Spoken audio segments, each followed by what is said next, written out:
Welcome to the Great Detectives of Old Time Radio. From Boise, Idaho, this is your host, Adam Graham. If you have a comment, email it to me, box13@greatdetectives.net. Follow us on Twitter at Radio Detectives and become one of our friends on Facebook, facebook.com/Radio Detectives. I do encourage you to pick up a copy of my novel, Slime Incorporated. It's my first detective novel. It's set against the backdrop of the Idaho governor's race, as private investigator Cole Eustick works to untangle a web of lies and dirty politics in order to solve a murder. It's a modern detective story, but with a lot of nods to classic detective fiction. It is available as a paperback. It's also an audiobook through audible.com and the iTunes Store, and available wherever fine ebooks are sold. So I encourage you to pick up your copy of Slime Incorporated, and you can check out all my books, ebooks, and audiobooks at store.greatdetectives.net. Alright, well now it's time for today's episode of Nightbeat. The original air date, October the 13th of 1950. And this one is Einar, Pearce, and Family.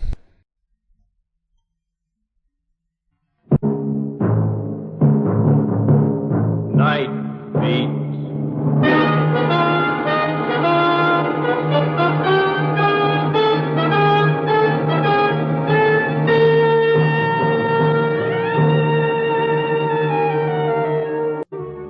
Hi, this is Randy Stone. I cover the Night Beat for the Chicago Star. Stories start in many different ways. This one began with a guy going fishing and ended with that same guy being kidnapped and held prisoner by a whole town. A guy I think the world of. One Randy Stone, Esquire.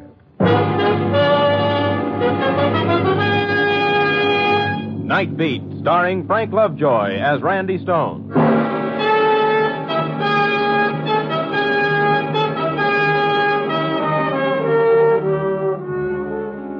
The remnants of my so-called vacation this summer was spent at a fishing lodge near Duluth, Minnesota. It was the ideal spot for a jaded journalist to relax. No newspaper, no radio, no shaving, nothing. Idle talk was punishable by solitary confinement in the boathouse. And fish, there were tons of it, some of them this big, not to mention the ones that got away. My cabin came equipped with a French Indian guide who could fry those fish like nobody's business. Come and get it, Mr. Stone. Magic words, LeBois. You catch them, I cook them. Mm-hmm. Stone. Mr. Stone. Somebody call you from the main lodge. I go see. Mr. Stone's wanted on a telephone. Chicago calling, Mr. Stone. Chicago? Well, tell him I'm not here. I'm gone for the day. Okay with me, but they said it's urgent. Yeah, well, tell him you couldn't find me. It's a Mr. Burton that's calling. My city editor? What does he want? Where are you going?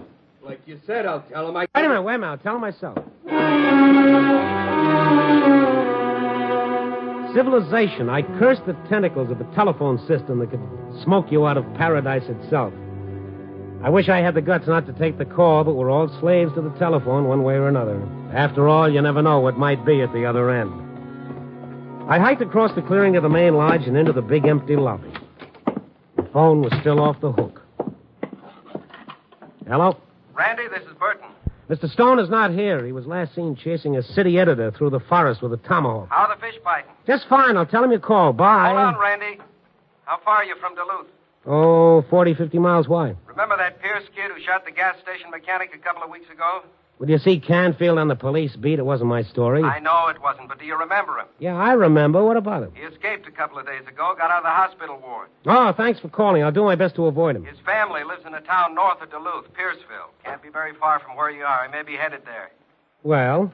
Why don't you drive up there, Randy, and look around? Some beautiful women in those small towns.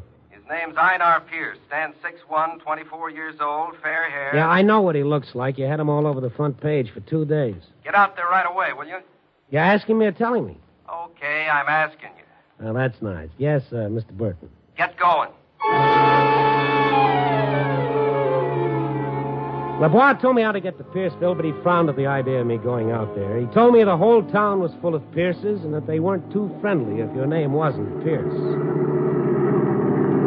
I climbed up and down hills for a couple of hours, and then from the crest of one of those miniature mountains, I saw a small cluster of buildings, Pierceville. I crawled down the side of the hill in low gear and hit the main street. Place seemed deserted, so I pulled up in front of the general store. A couple of men watched me as I got out of the car. When I walked into the store, they turned away from their window and stared at me. There was an Ichabod Crane character behind the counter. Something for you, mister? Yeah, cold drink, anything at all. Orange? Very fine. Any place a guy can get some supper? Nope. No cafe in town. Ain't that right, Gus? That's right. There's no hotel, neither. We don't cater much to the tourist trade. Yes, it's easy to see. What happens if a guy wants to stay over? You just don't. That's nice and cozy. Maybe you need a passport to drive through your town. Not if you're passing through. If I was you, I'd get going. Them roads is hard to drive at night. Mm-hmm. Mind if I use your telephone? It ain't working. Hello? He's not here yet, Mr. Pearce. Yeah, he is. Just stopped in for a minute. He's leaving now. That's right. I thought that phone was out of order. You can call in, but not out. Well, you mind if I try? I've got a way with broken-down telephones. Keep away from it. I see. Somehow I knew you'd say that. Pete, get out there and head him off, quick. Right. Hey. The fellow out there in that car, that's him. Einar Pearce. Hold him! Stay put, mister. That's a gun I got in my hand, a real one with bullets and all. Are you crazy? That's Einar Pearce. He's wanted for murder in Chicago. Let me get the sheriff and... Just stay where you are. Well, I can't argue with a gun. Now get moving. Into the back room. You know what you're doing, fella? You're helping a murderer escape. You're mistaken, mister. Now get moving.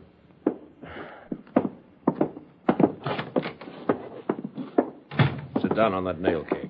You can't let that guy get away. He's a killer. He shot a man during a holdup. You realize what that makes you? Shut up.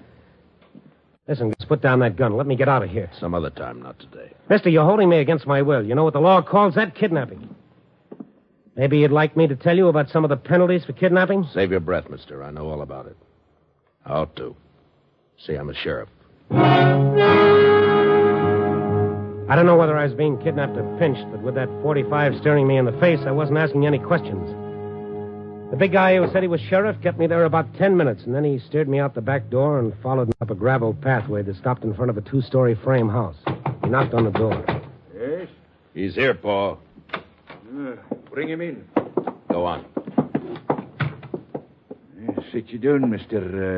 The prisoner's name is Stone, Randy Stone. Mr. Stone. Are you with the Duluth police force? I'm not a policeman. I'm a newspaper reporter. He's a tricky one, Paul. You come looking for Einar? Yeah, I should have brought a troop of infantry with me. He recognized him in the car. That's too bad. But it's not to be helped, I guess. Oh, by the way, Mr. Stone, I'm Rolf Pearce. This is my son, Gus. I've met him on the wrong end of a gun. Hey, Gus, go see your ma. She's asking for you. Take my gun, Paul. Keep your eyes on him. I will, boy. I will. Mr. Pearce. Now, your son, Gus, who calls himself sheriff. He is Sheriff, Mr. Stone. Well, if he is, a lot of the rest of you are getting yourselves into an awful mess. Einar Pearce is wanted for murder. To help him get away adds up to some serious complications, not to mention the fact that I'm being held a prisoner. It was bad luck for us when you came along.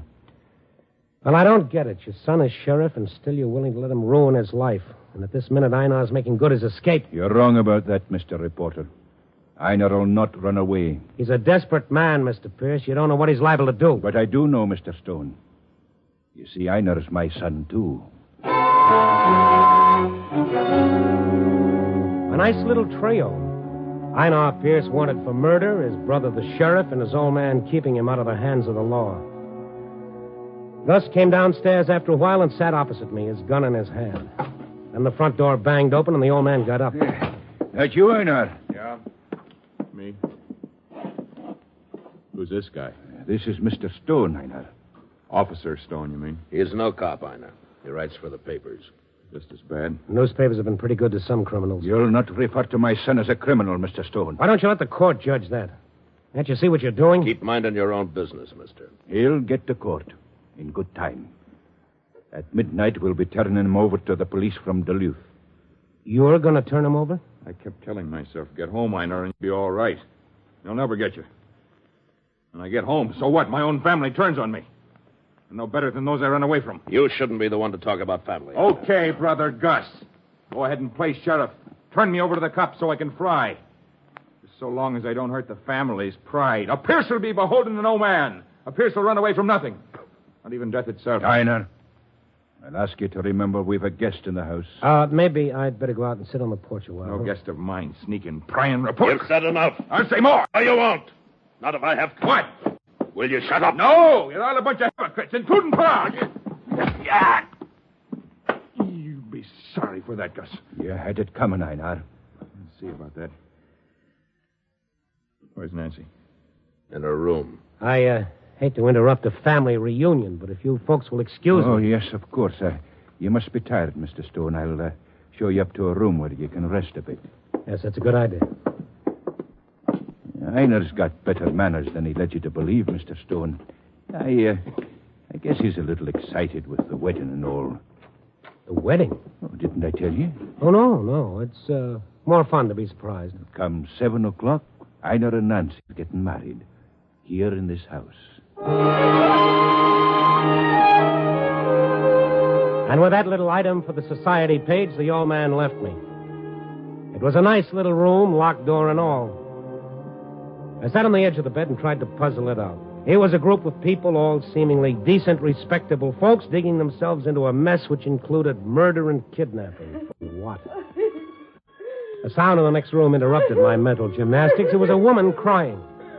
I couldn't figure out why the sound seemed so close, and then I saw a hole cut in the wall a little over my bed. It was meant for a stovepipe to go through, but it served even better as a peephole. By standing up on the bed, I could see clearly into the next room. There was a girl in there, standing in the middle of the floor, crying her heart out. Einar Pearce was pacing up and down in front of her. I pulled my head a little to one side so that I couldn't be seen. Oh, Nancy, please stop your crying. A wedding day, Einar. What a wedding day. Well, it don't have to be like Pa wants, honey. Do what I say. Come with me tonight, and they'll never get us. And hide out the rest of our lives. What about your father? What would it do to him if you were to run out on him? Oh, the island will be our own. Nobody knows about it but me, Nancy. They can look for us until doomsday and not find us. We couldn't do that to your folks. We'd never be happy if we did. You know it. No, Einar, we'll have to wait till you're... Till I'm what, Nancy? I killed a man. And give me the chair. Can't you understand? I can get away tonight. I've got it all planned. The boat will be waiting. Nancy, if you love me, you'll come with me. I love you, Einar, but I can't. All right, then I'll go myself. You want to tell them where I am? Go ahead and do it. Where are you going, Einar? To get cleaned up for my wedding. Nice wedding. A ring for the bride's finger and another one for the groom's neck. Einar!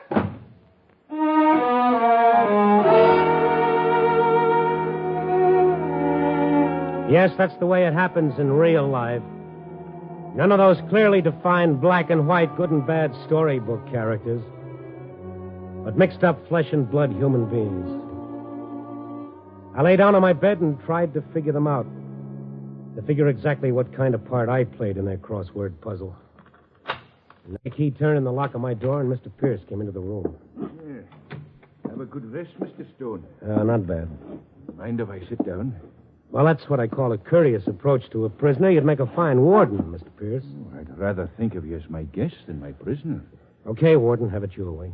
I've got to have a wee talk with you. I want to remind you, Mr. Stone, that when this is over and you make your report to the police, this whole thing's my doing. Nobody else's. Well, it's not that simple. As far as I can see, you've had lots of help. The whole town, I might say, not excluding the sheriff. I've been giving the orders, Mr. Stone. I see. Now that you understand that, I'm asking you to attend my son's wedding on one condition. And that is? That you talk to no one about Einar. That you'll not mention a word of it to Einar's mother. And if I don't promise? I'll keep you locked up till the dance is over. The dance? Well, you didn't think there'd be a Pearce wedding without a dance, did you? There'll be the whole countryside at the town hall tonight. Well, what do you say? Supposing I tell you that Einar's planning to get away tonight. As my guest, I'd say you're mistaken. As a prisoner, I'd say you were a liar. I suppose I couldn't convince you that he is. No. I'm waiting for your answer. Will you be my guest? Well, under the circumstances, yes. You say that Einar's mother doesn't know about this? No. She's been spared. Now, if you'll come with me, I'll have you meet her. She heard your voice downstairs, and we had to tell her that you were one of Einar's friends from Chicago. You'll bear me out on that, won't you? I'll do my best. Come, lady. How do you expect to keep it from us sooner or The later? good Lord's arranging for that, Mr. Stone. She's dying.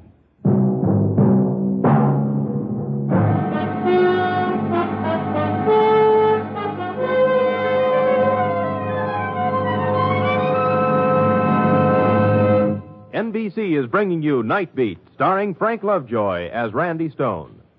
Here's a note for Sunday listening on most NBC stations. David Niven and Geraldine Fitzgerald will co-star in Sunday's Theater Guild on the Air production of I Know Where I'm Going. Make a note to hear David Niven and Geraldine Fitzgerald in this great drama Sunday on Theater Guild. Theater Guild is heard immediately after Tales of the Texas Rangers, which stars Joel McRae.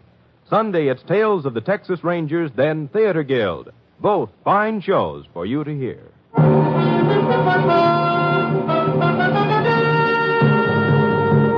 Now back to Night Beat and Randy Stone. After I picked my heart up off the floor, we walked downstairs to Mrs. Pearce's room. There was nothing left to say.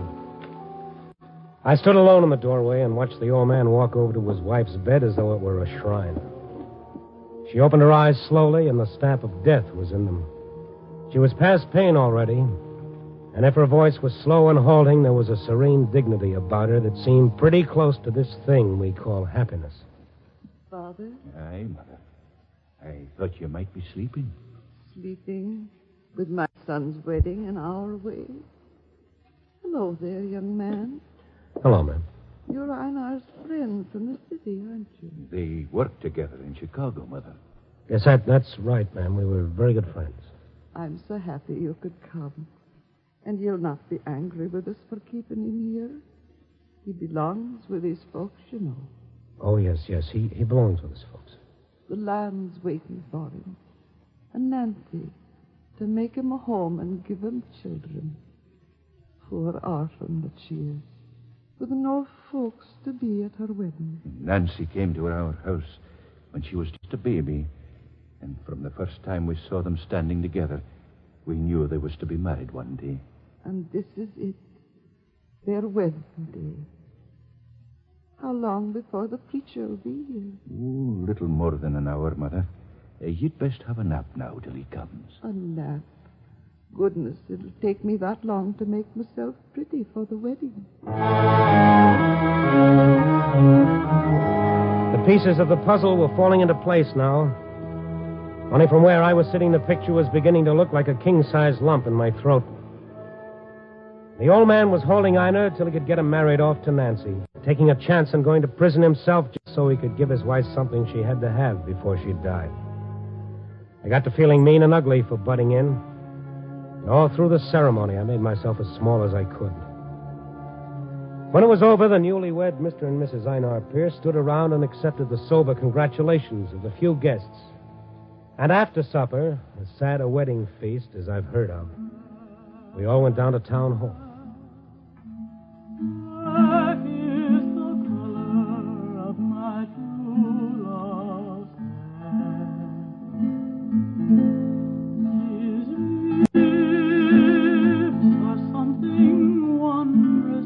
The old man and young Einar and Nancy stood near the doorway to receive the company.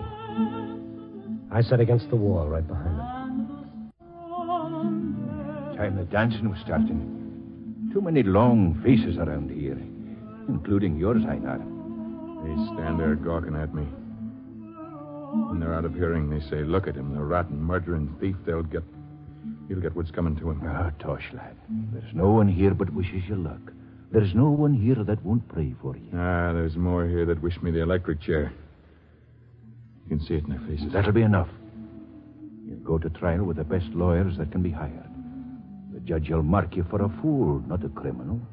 And they'll be fair to you. When are they coming for me? Midnight. Now then, folks, limber up. The dancing's about to commence. And first, of course, comes the bride and groom special. Grab your Mrs. Einar. Choose your partner, skip to my loo. Choose your Go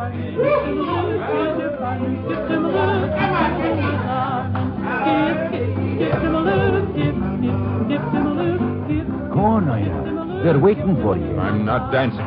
Einar, please. Come on, Mr. Groom. We'll wear out a hole for just standing here. Maybe he knows he ain't the boss anymore. Nancy, you bring him out. Go on, boy. Go on. Einar. It's like walking behind your own coffin. Come on, then.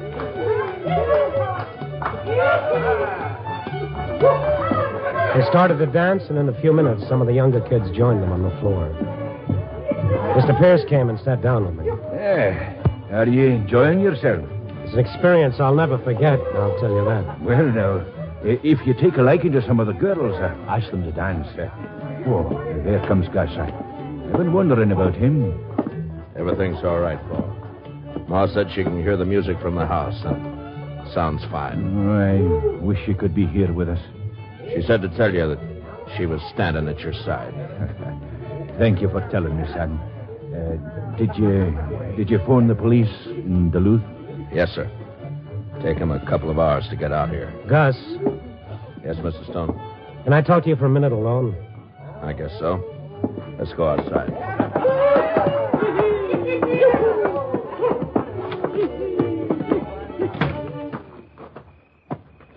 What'd you want to see me about?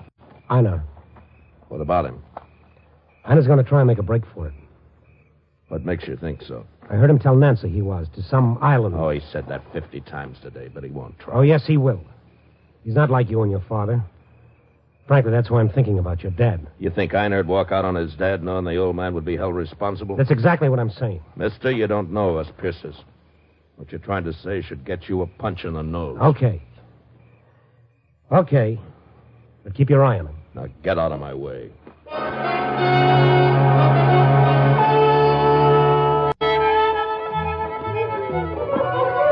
When I got back into the hall, they were finishing the square. It was nice to watch. 11 o'clock, the big clock on the wall said. I moved up close to Einar and his wife. If he was going to try to get away, it would have to be soon. The music blared up, and suddenly Einar grabbed hold of his wife's arm and steered her onto the floor. A frightened look came into her eyes, and she tried to pull back, but Einar whispered something to her, and she let herself be led away. I knew that something was going to happen. I wanted to be near and try and stop it. I walked up to a gorgeous brunette standing against the wall, the girl who'd been singing a while ago. May I have this dance, please? Love to. First time you danced tonight, isn't it? Yeah, I was afraid you girls wouldn't dance with a foreigner from Chicago. Well, come on. A 1 and a 2 and a 3 and a 4. Oh, hey, wait a minute. Take it easy, I kind of knew it. This better? Yeah, for a beginner.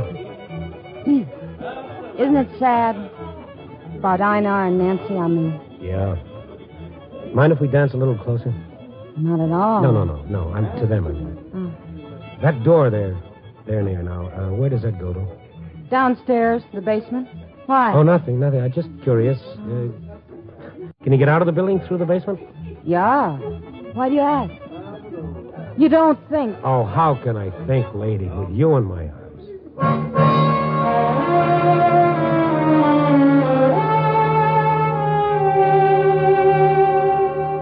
The dance was over. I thanked my partner and leaned against the wall, watching Einar. He said something to Nancy, and then as casually as if he were going for a drink of water, he slipped through the door leading to the basement. As fast as I could, I followed him. I turned the doorknob. He'd locked the door behind him. I went out the sideway, ran around to the back of the building. Then I saw him moving toward a clump of bushes. He heard me, he turned around. A piece of lead pipe in his hand made a wicked silhouette in the moonlight. It's you. You better get back in there with your dad, Einar. Keep away from me. Come one step closer and I'll kill you. Don't be a fool, Einar. I can let out one holler, everybody in the dance hall will come running out. And your father will know you tried to sneak out on him. And maybe I'd better make sure you can't holler. Try to stop me. Let go. Oh, you can't run out on your dad. I won't let you do it. All right, then. Take it. Einar! Now put that down. Gus. Put down that pipe. I'm getting away from you, Gus. Not while I've got this gun, you won't. You wouldn't use that on me, your own brother. Wouldn't I? I wouldn't believe Mr. Stone when he said that you were planning a getaway. When I saw you out here, I wanted to kill you. Why didn't you? Might as well. Because Pa wants you to decide. when the police come for you. Are you all right, Mr. Stone? Yeah, but wait till I see that city editor of mine. I'll take Einar into paw now. I'll come back and look after you.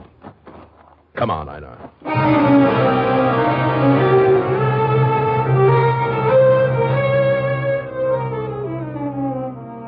Gus came back and he nursed the lump on my head until it felt a little better. You think you can make it now?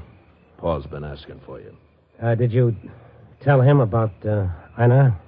I couldn't bring myself to do it. Well, I'm glad you didn't. Let's not tell him. Tell him that I tried to get away and you had to slug me. Paul feel hurt pretty bad. He's trusted you. He'll feel worse if he finds out how I really got it.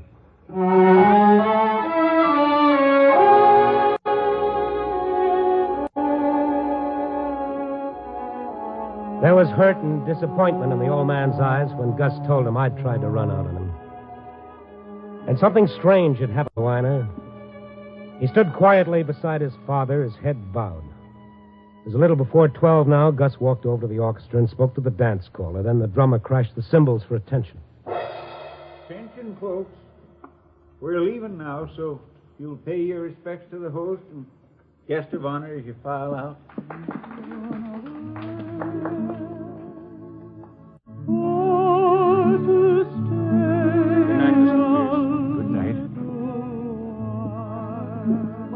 One by one, the couple shuffled past the little group and made their awkward speeches.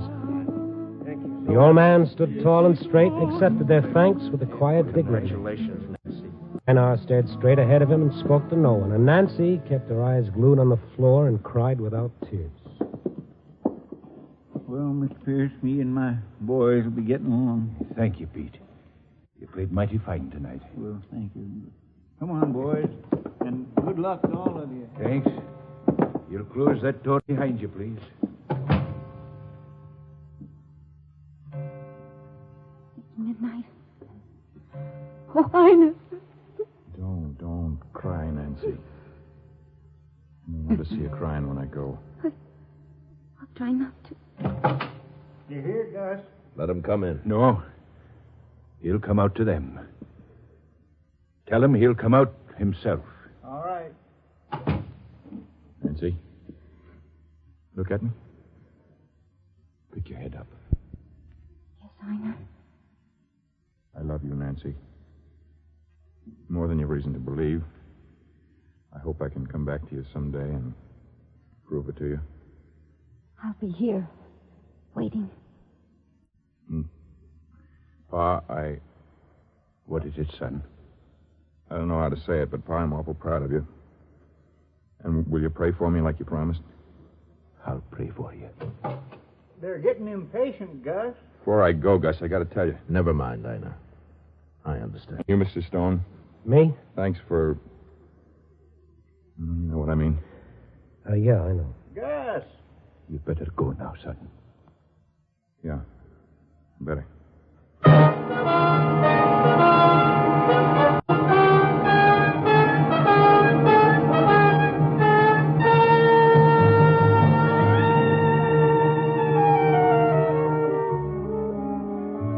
Well, it's 3 weeks now since all that happened, and I'm back on the job again, turning out the required amount of grist for my nightly stint. But every time I close my eyes, I can see the picture of old Mr. Pearce standing straight and proud while his son walked out of the door to the waiting cops. And a thought comes over me that's kind of tough to put into words. It's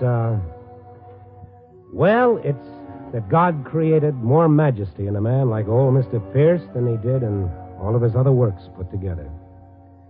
We kind of forget sometimes what real greatness is made of. Yep. Copy, boy.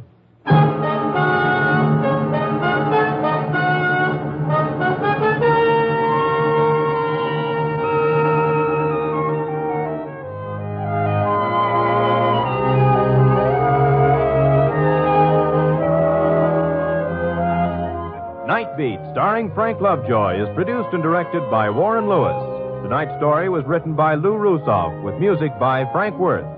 Mr. Pearce was played by Bill Johnstone, and Bill Conrad was Gus. Others in tonight's cast were Lamont Johnson, Harley Bear, Vic Perrin, Helen Mar Van Tile, and Georgia Ellis. The folk singer was Terry Ali. Frank Lovejoy may currently be seen in Milton Sperling's production, Three Secrets, released by Warner Brothers.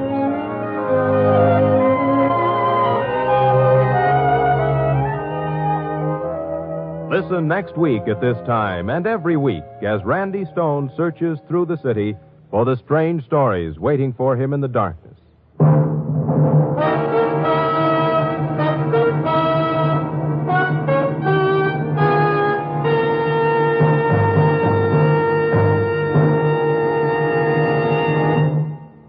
Night Beat came to you from Hollywood.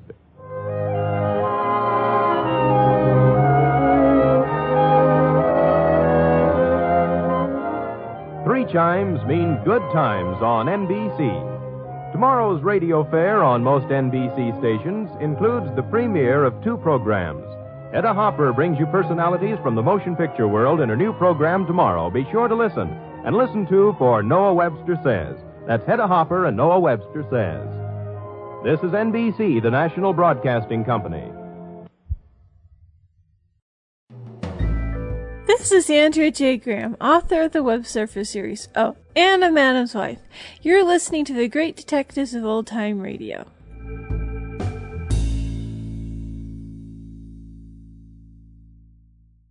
Welcome back. A very surprising story. As we got started into this, I had a very firm idea of where I thought this story was going to go. Based on, the typical trope of these sort of stories with the corrupt, open town being run by a family that's probably not quite right in the head, and we get an entirely different story. I like that. It really does subvert our expectations, even with some of the warnings that Randy received before leaving. Now, my one bone to pick is that this is actually his second summer vacation. So either the writers aren't quite keeping track or syncing with each other, or Randy has a little bit more money than he made on in that prior episode. At any rate, though, that will do it for today. If you do have a comment, send it to me, box13@greatdetectives.net. Follow us on Twitter @Radio Detectives and become one of our friends